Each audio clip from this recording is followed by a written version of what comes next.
சேப்பாக்கம் திருளிக்கேணி கிட்டத்தட்ட 50 ஆண்டு காலமா திமுகவோட எம்எல்ஏ தான்.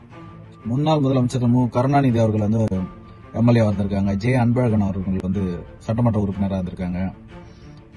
இப்போ கடந்த முறை திரு உதயநிதி ஸ்டாலின் அவர்கள் இப்போதான் அவர் அங்கதான் போட்டி போடுறாரு.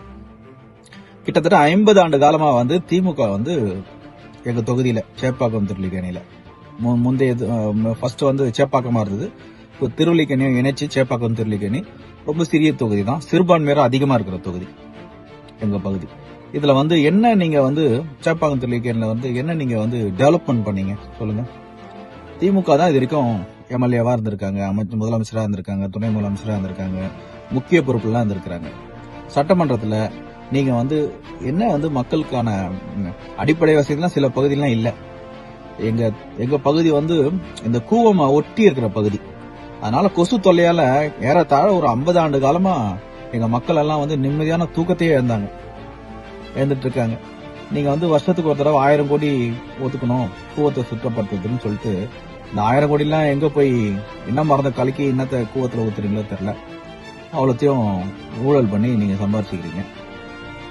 மக்களுக்கு என்ன ஒன்னும் பெருசா டெவலப்மெண்ட்டும் கிடையாது.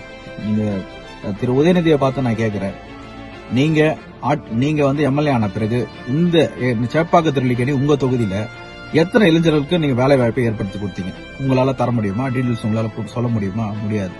சரி, எத்தனை குடும்பங்கள் நீங்க இந்த தொகுதியில் எம்எல்ஏ ஆன பிறகு எத்தனை குடும்பங்கள் ஒரு அரசாங்கத்தால் ஒரு கடனுதவி பெற்று எவ்வளவு பேர் அவங்க பொருளாதார ரீதியாக எத்தனை குடும்பங்கள் உயர்ந்தாங்க? உங்ககிட்ட அந்த விவரங்கள் இருக்கா?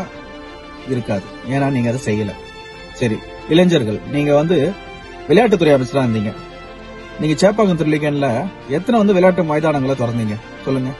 ஏற்கனவே இருந்த ராஜஜாலியும் உங்க தாத்தா தான் புதிய தலைமைச் செயலகம் கட்டி அதை ஒரு 2000 கோடிக்கு போட்டு மக்கள் வரி பணத்தை வீணாக்கிட்டாரு. அதுக்கு முன்னாடி நாங்கள் அங்கதான் கிரிக்கெட் விளையாடுவோம். கோபாலபுரம் கிரவுண்டையும் பாதி தடுத்துட்டு அதுல பாக்ஸிங் நடத்தணும்னு சொல்லிட்டு விளையாடுறதுக்கு இடமே இல்ல. இப்ப எங்களை சாமானிய மக்கள்லாம் எங்க போய் விளையாட்டுவாங்க சொல்லுங்க. இன்னைக்கெல்லாம் பணம் கொடுத்துதான் விளையாடுற நிலைமை ஆயிடுச்சு.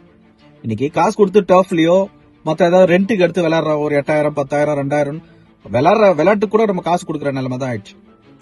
நம்ம தண்ணியே காசு கொடுத்து வாங்கி அதை பழக்கப்பட்டுட்டோம். இப்ப விளையாட்டையும் விளையாட முடியாத இடம் இல்லாத காரணத்தினால காசு கொடுத்து தான் விளையாடுறோம்.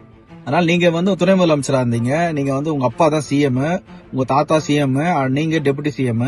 இந்த தொகுதியில என்ன பண்ணீங்க நீங்க சொல்லுங்க. நலத்திட்ட உதவி என்ன பண்ணீங்க? நீங்க பண்ணதெல்லாம் ஒண்ணுதான்.